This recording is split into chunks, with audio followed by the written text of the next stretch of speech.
everyone, welcome back to Corporate Decoder.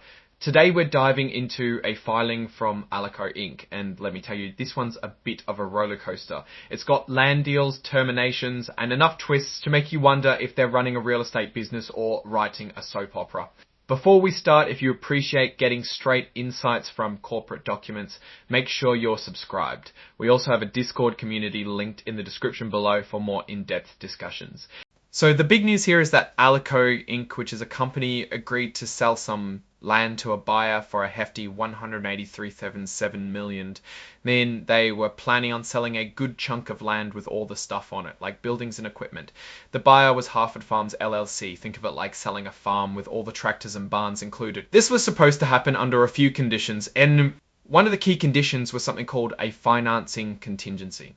Basically, the buyer had 30 days to get approved for a loan to actually pay for the land. If they couldn't get the loan, the deal could be called off. This is a pretty standard thing in big real estate deals. It protects the buyer if they can't get the money together. Now, here's where the story takes a turn. Just a few days later, the buyer said, nope, we're out.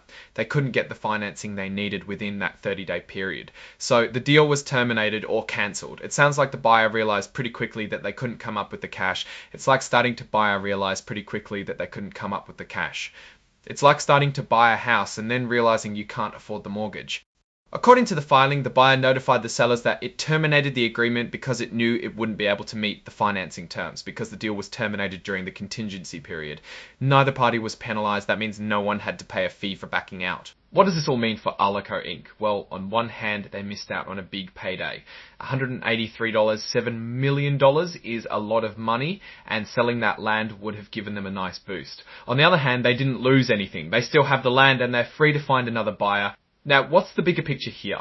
Alico is an agricultural and land management company, so selling land is part of their business. But these types of deals falling through can impact their plans. Here's my take. It seems like they're active in trying to make deals.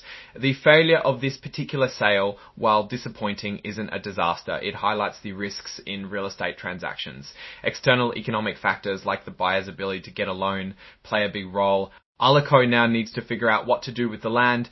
Do they try to sell it again? Do they develop it themselves? Those are the questions they're likely considering. Alright, that's our breakdown of Alico's latest filing. What's your take on this deal falling through and what it might signal for the company's future? Drop your thoughts in the comments. If this analysis was valuable, hitting that like button really helps, and subscribe for more deep dives into the world of corporate filings. Don't forget to check out the Discord in the description. Thanks for watching, and I'll see you next time.